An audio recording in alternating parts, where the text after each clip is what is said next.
brands are just such incredibly valuable assets to the business. So the total value of this year's BrandZ Top 100 is a staggering $10.7 trillion. And to put that into context, that's more than the UK, French, and Italian economies combined. So it's a massive number. And what's even more incredible is almost 90% of that value has been created since 2006. So we've been living in an era of huge brand value creation.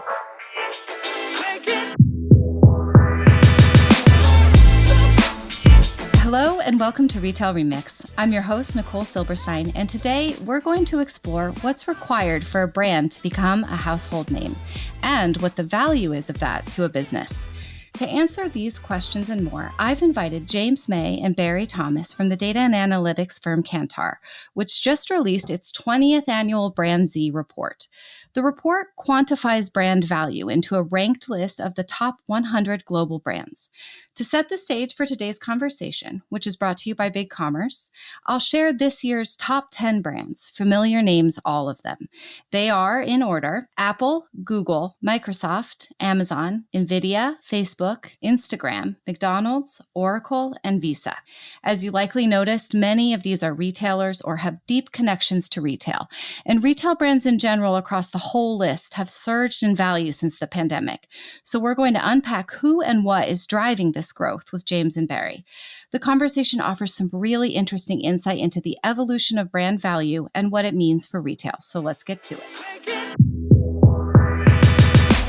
Welcome, everyone, to Retail Remix. We are here today with James May and Barry Thomas from Kantar. Thank you both for being here with us. Thanks for having us. Great to be here. So to kick things off, let's quickly run through for the audience a little bit about Kantar and the BrandZ Report. James, you want to get us started with that? Sure, yes. So let's talk about Kantar very briefly. We're a leading marketing data and analytics company operating in over 100 countries worldwide.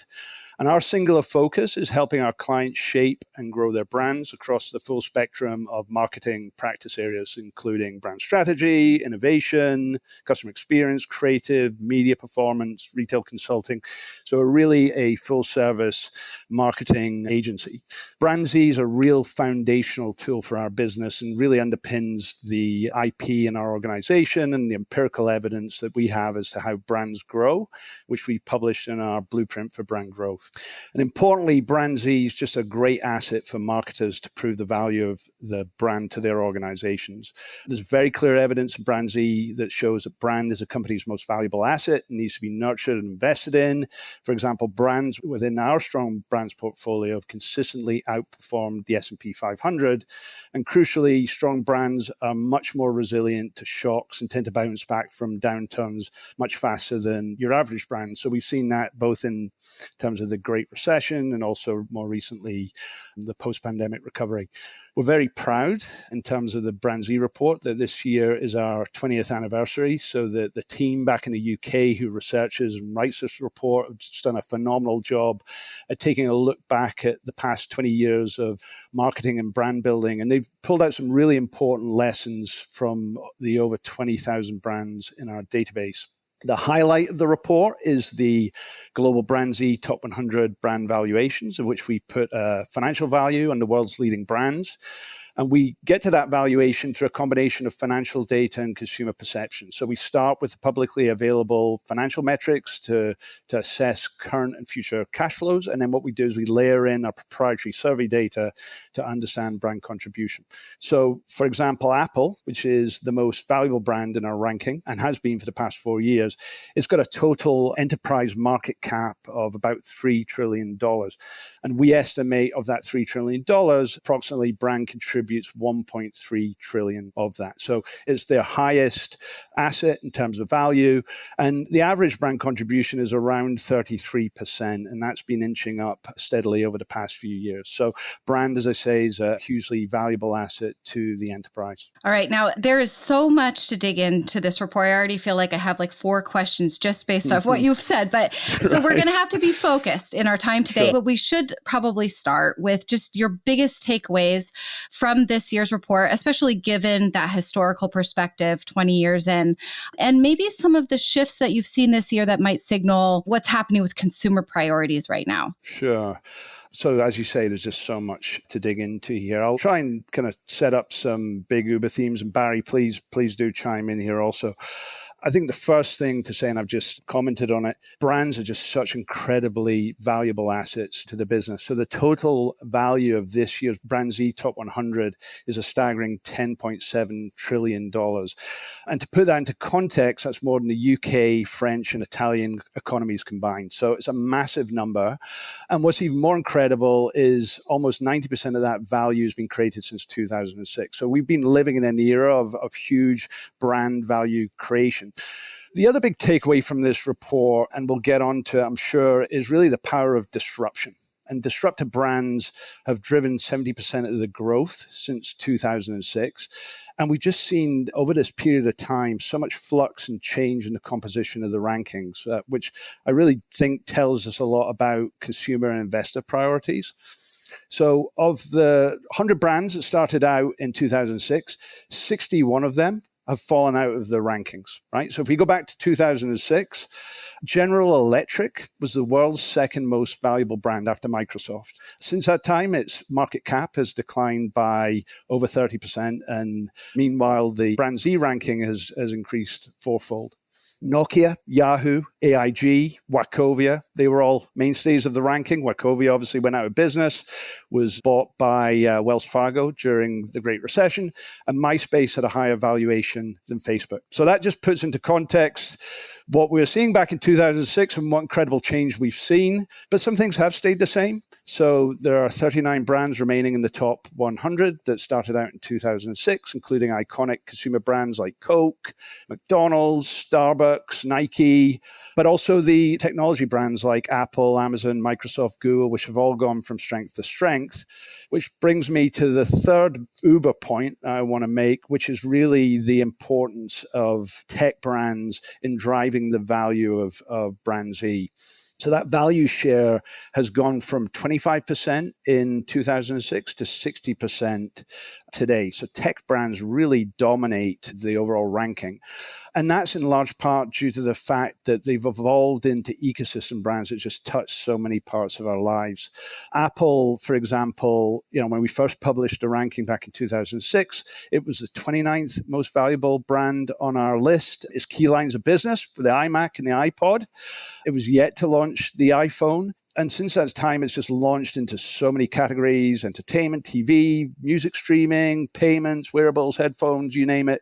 And today, as I mentioned, it's got a valuation of over $1 trillion. So just incredible value creation from the tech brands. Barry, anything you would add? That was a really good overview. I would just add maybe 2 points. Look, it's always been about meaningful difference. If you listen to Kantar, if you land on any asset from Kantar, you're going to hear a lot about meaningful difference. And that still is way at the top.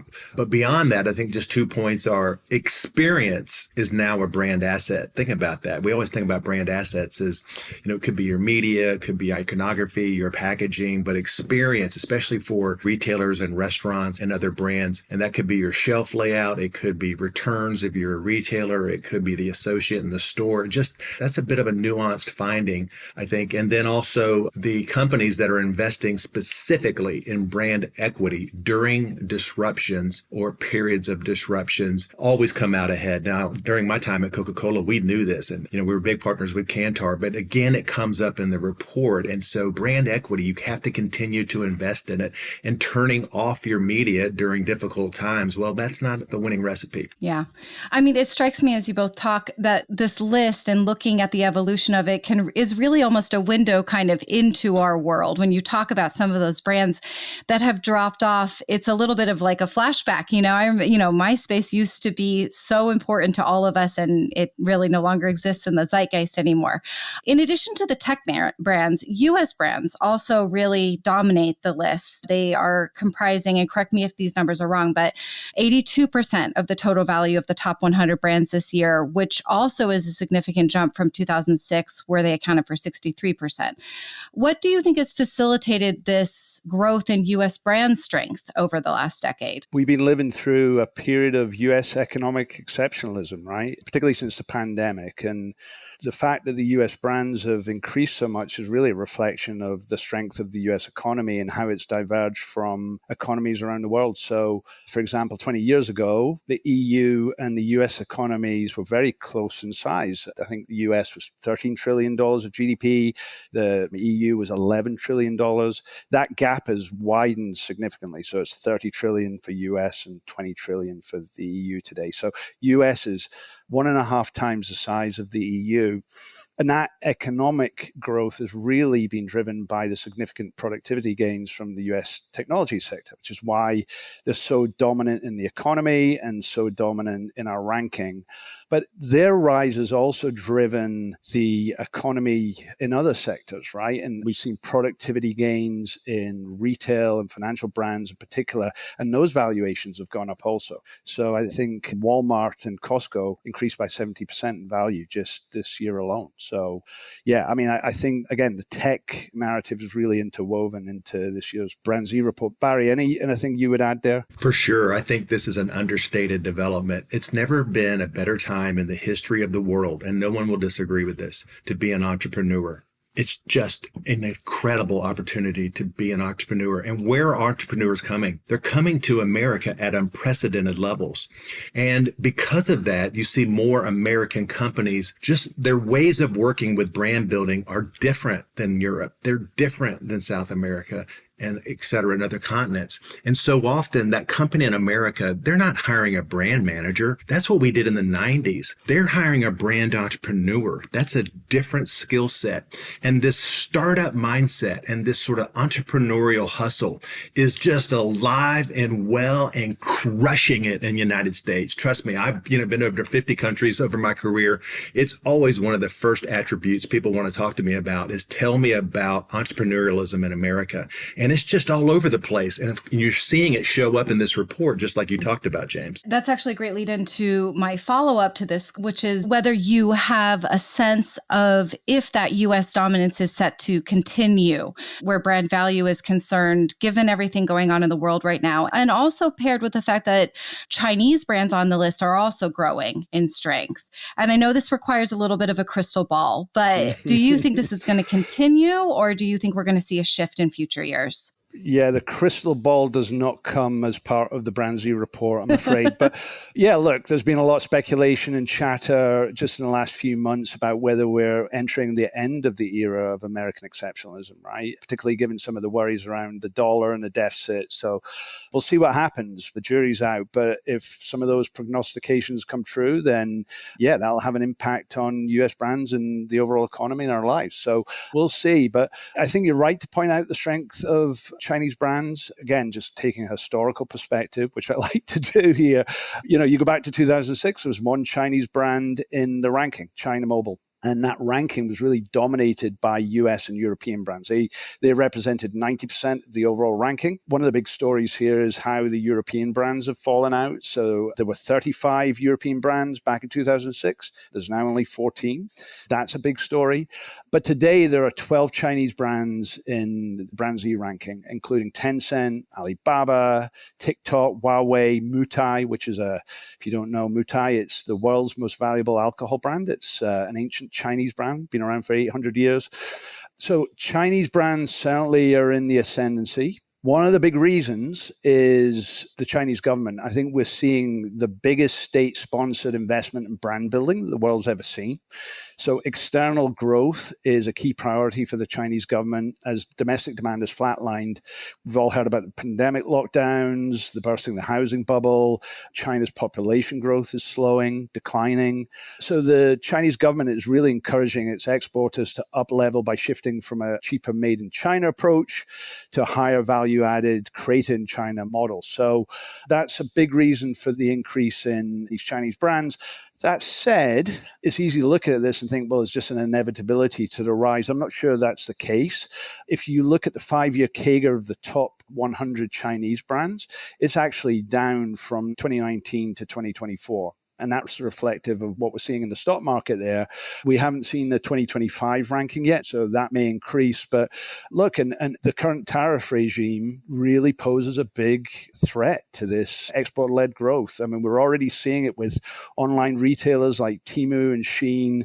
They've seen their core business model impacted due to the de minimis tariff rules. Who knew we'd be talking about the de minimis tariff policy? But that we used to be able to bring in packages under $800 duty free, and now there's like 30% tariffs imposed upon them. So we're already seeing some impact, and we'll just see how it all plays out. Yeah, I just would one build, what's really helped all of those Chinese players, Shein, TikTok, Temu, Pinduoduo, Airbnb, is one idea called cross-border commerce to America. No one will disagree with that. Well, that's going away. I mean, it's going to be a lot different going forward. I'm not saying it completely goes away, but the tailwinds for all of those Chinese brands into the number one market in the world, the US, is just going to be a lot different going forward. I don't think collectively those brands, those Chinese platforms, are going to be doing business anywhere near at the same level they have been. So that will impact, well, it impacts a lot, but it certainly impacts their brand value.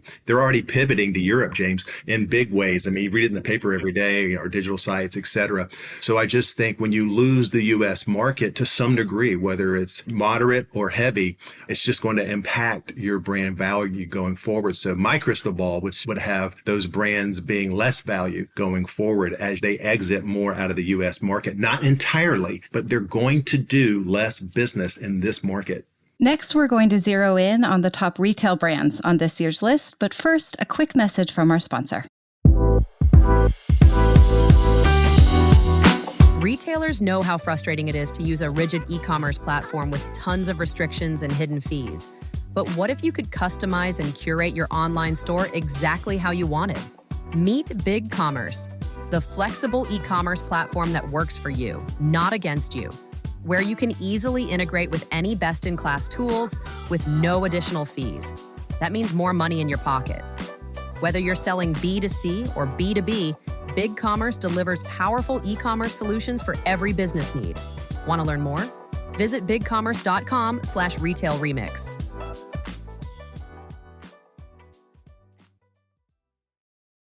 So retail brands also were a particularly powerful subset of this year's list, with the retail category seeing a huge 48% increase in year-over-year brand value.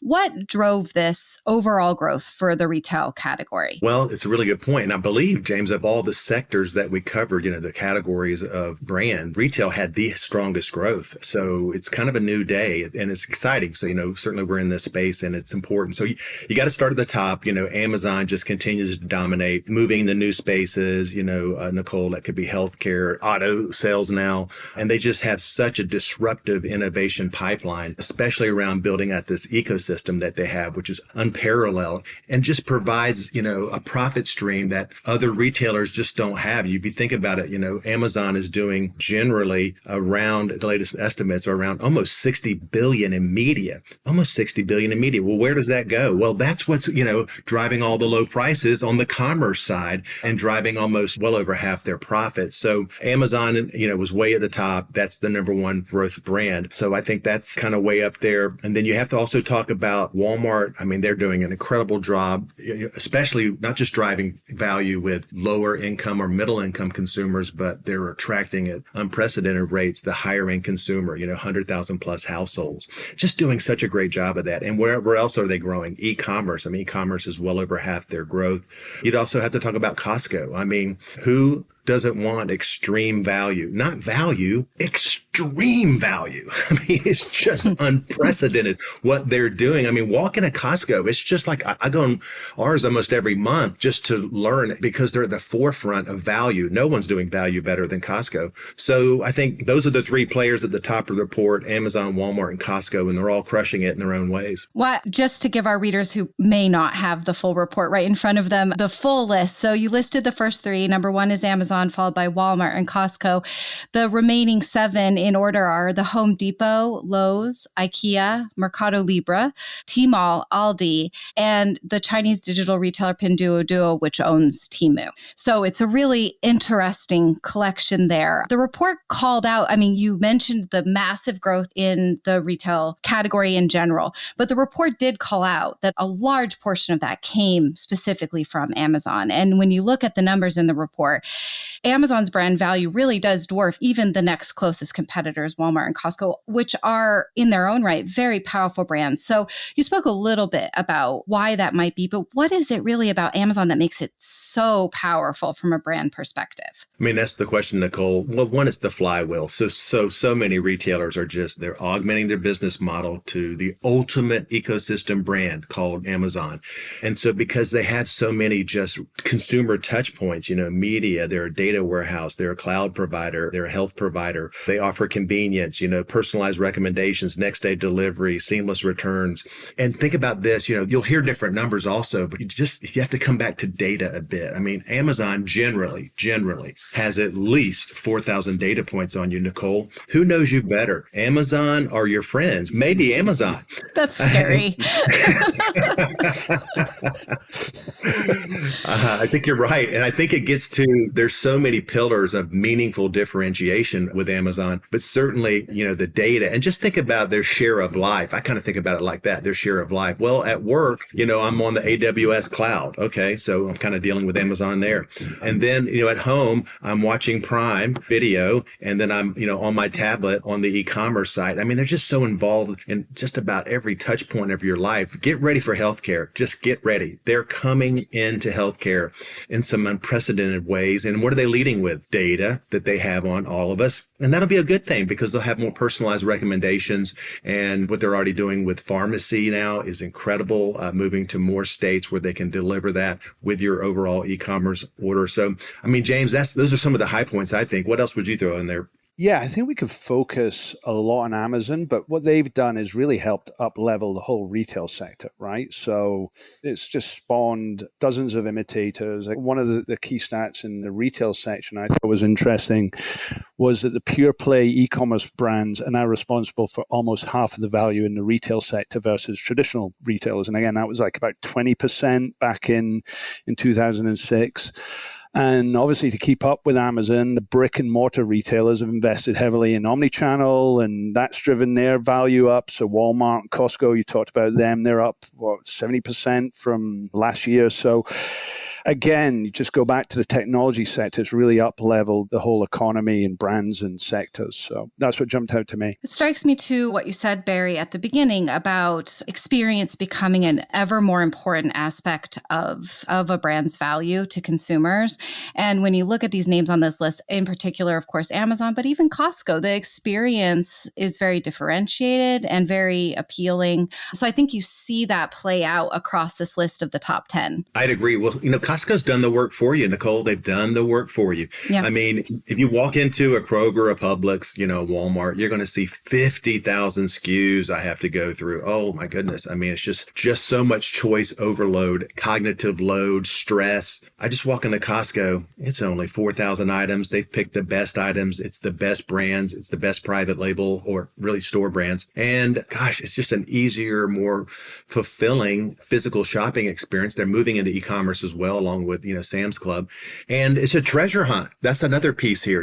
I used to work at Walmart. I used to work at Sam's Club. I mean, the treasure hunt's a real thing. I mean, shoppers do like being surprised, and Costco's the master of surprising you. So I just think all of that with extreme value. Just when you think Costco, just say extreme value. Who doesn't want extreme value? We all want extreme value. So, and this last thing, just to, mention, they often are in the shadows of Walmart. But, here's Walmart. They just reported their latest quarterly earnings. Their comp store sales growth was around 4%. Well, what was Costco's? Double that at 8%. So it's really resonating. They're taking that brand into other markets. And the last thing I'll mention is they're really leaning into modern health. That's a term we're going to be using. We're all going to be using that term a lot more going forward. And they're really doing it with services, with products, with their pharmacy. They're all over GLP-1 drugs and what's happening with obesity and diabetes, et cetera. So I was just so glad to see them in that top 3. Looking outside of the top 10, there were also some really interesting newcomers to the list this year. Specifically for our audience, I'd call out ChatGPT entering at number 60, Booking.com at 89, Uniqlo at 97, and DoorDash at 99. What was most notable to you about some of these newcomer brands to the list and their entrance this year? I'll be quick, and then I want James to jump in. I'm not surprised. I mean, if you ever ask me to come talk to a company or a brand or to do research, one of the 5 areas we're always talking about is disruption and challenger brands. It's completely changed the CPG, FMCG landscape. They're driving, in many cases, 50% of the entire category growth, but they're only 3% of the brands. And I just think these disruptors, or let's call them challenger brands, they challenge everything about the business model, about the consumer, about innovation. And guess what else they are? They're entrepreneurs, and they move with ridiculous speed. They're not thinking about it, they're doing it. And I just think they're also very data-led, digitally first, and they have many, many, many core competencies, respectfully, that legacy brands don't have. And so that's why disruptors, at some point, James, are driving 70% of all brand growth. Yeah. I think just to that point, obviously, ChatGPT has disrupted our whole lives, right? It came onto the scene and has just grown incredibly over the past couple of years.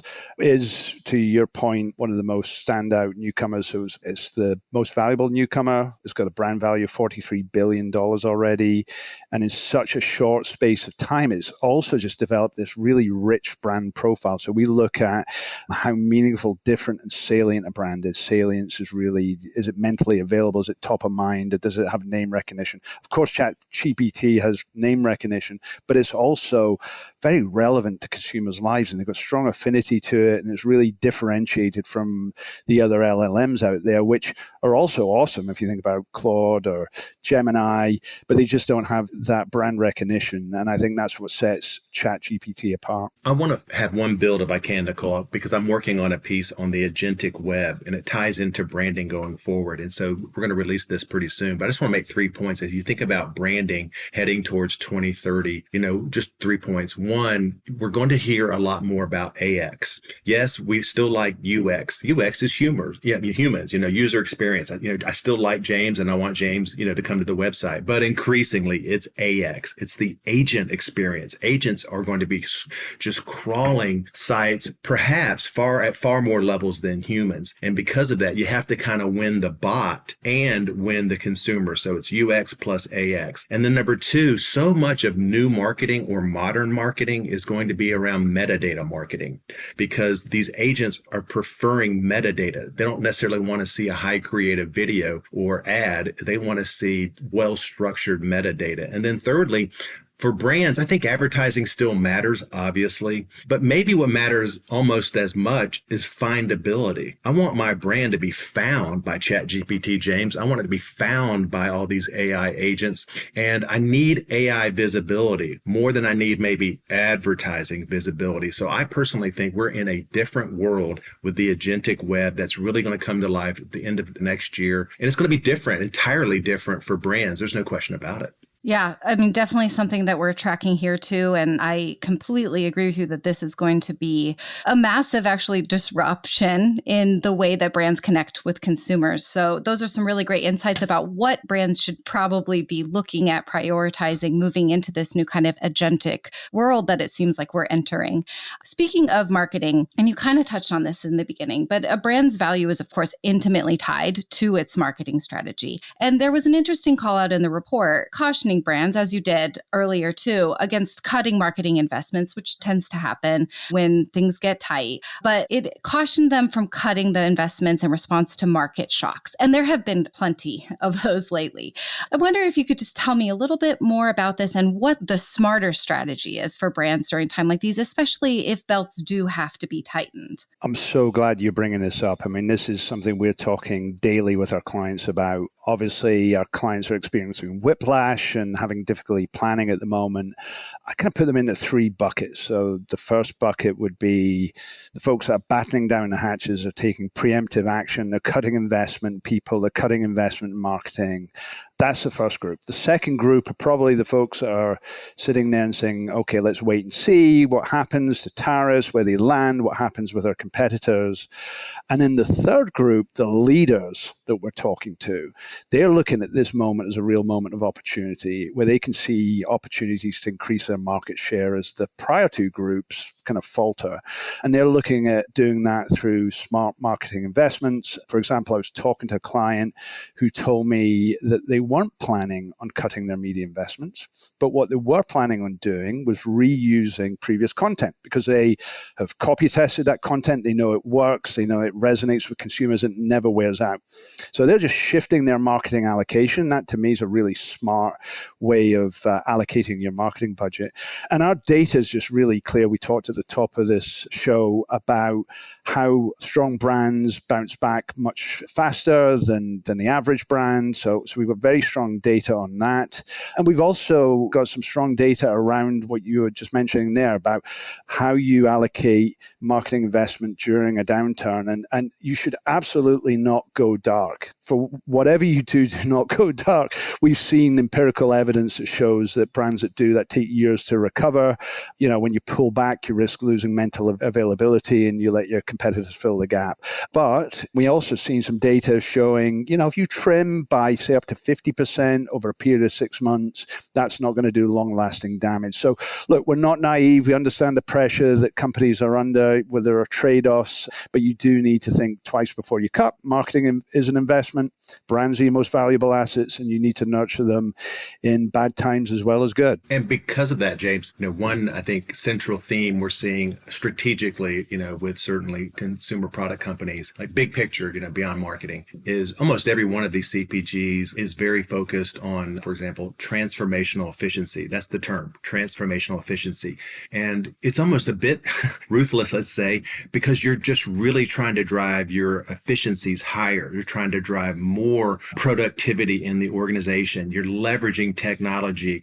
And these are all good things. And what are you doing with those gains? Well, you're pouring that back into advertising and what you just talked about, James. So it almost starts with, if I'm really not driving transformational efficiency, I'm not going to have the sort of the revenue pipeline to continue to invest in the brands. And so that's why you see so many companies focused on efficiencies and taking those dollars and investing in their most important asset, the brand. What a nice kind of full circle ending point. We talked in the beginning about how important brand is, and we'll end that way too, because unfortunately we're out of time. I feel like we could probably go for another 3 hours, but thank you, both of you, for digging into all of that with us today. You're welcome. Thanks for having us. It's been fun. Thanks, Nicole. Thank you also to our sponsor, BigCommerce. If you found this conversation interesting, I highly recommend checking out the full BrandZ Report, which is available on the Kantar website. It clocks in at over 200 pages. So as you can imagine, there is so much else in there that we didn't get a chance to talk about today. I also invite you to share your thoughts on the brands and trends we discussed with us and each other on the Retail Touchpoints LinkedIn page. Drop your thoughts in the comment section and let us know what you want to discuss in future episodes. Thanks, everyone. Talk to you all soon. Thanks for joining us for another episode of Retail Remix. Be sure to subscribe so you don't miss a future episode. You can find us on Spotify, Apple Podcasts, YouTube, or your favorite podcast app. Until next time, keep mixing it up.